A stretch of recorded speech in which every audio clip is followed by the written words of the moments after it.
There's no denying, the new PlayStation is weird looking. Forget what the PS5 looks like just for a moment, we'll come back to that in a minute. Take a look at the games. Dude, fixing the subways made the app blow up! You have so many requests! The speed, the fluidity, the sharpness of the graphics.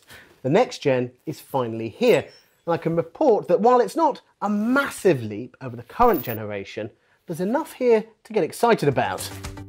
Under the skin, the PS5 has custom AMD Ryzen GPU, which supports ray tracing, a method of creating more realistic lighting effects. This means more visual whiz-bang for your buck.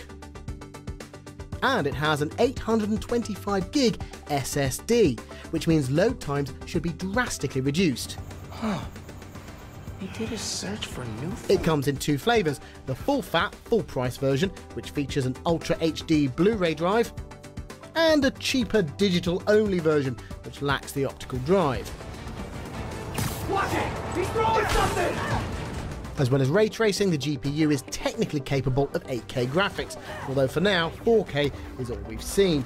It should be able to pump out 120 frames per second visuals as well, although so far everything that I've been playing has been at 60 frames, although very smooth. I've been testing this machine for a couple of weeks and I've mainly been playing Spider-Man Miles Morales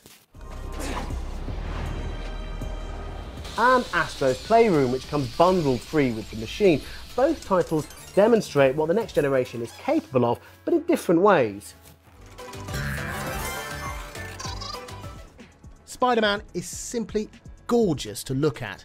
Its rendering of New York City, from the tip of its skyscrapers to the coziness of Miles Morales' apartment at Christmas time, is a real visual treat.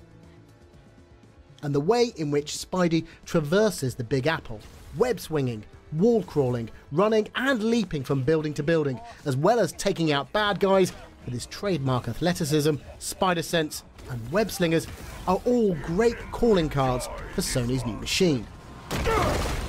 It's so fluid and so slick that pretty soon you really do feel like you have the power of a superhero at your fingertips. It's a savvy and smart launch title for the PlayStation 5 because it really does show off what it's capable of. But for me, Astro's Playroom is a more interesting game because it points to the potential of the console, and it comes from an unlikely source, the controller. Astro's Playroom casts the player as a cute little robot who embarks on a series of adventures inside the console. While some of these experiences are no doubt influenced by any number of platformers and adventure games, they do serve to showcase the PS5's new DualSense controller. The DualSense is larger than the old PlayStation controller, but it feels familiar in a good way. It's got a larger touchpad on it, it has a microphone in here and a speaker. People that have used a PlayStation controller before will be completely familiar with this. The big difference is in the haptics, the force feedback that it provides. Controllers have shaken about and moved in our hands for years now, but the DualSense really does take this to the next level. It provides much more nuanced and subtle feedback in your hands, which really does add to the experience. The shoulder buttons have been overhauled as well. They now provide feedback where they didn't before. So here I have to use my little robot to pull out this cable, and I can feel the feedback and the elasticity of the cable through the controller. It feels weird to be impressed by that, but I really am. Something I'm less impressed with is the PlayStation 5's physical box. The PS5 has variously been described as looking like a router or an air conditioning unit, which is fair enough because it's one weird looking console, but I think all of its strange styling quirks are to try and mask its massive bulk. This is a big console. It's so big that it has its own postcode. In fact, I think it's so big it's probably visible from the International Space Station. Houston, I can confirm. I can see the PlayStation 5 from space. Over. Clear out a lot of space beneath your telly. You're going to need it. Clearly the PS5 needs to get rid of a lot of the heat it generates, hence all of these holes and vents.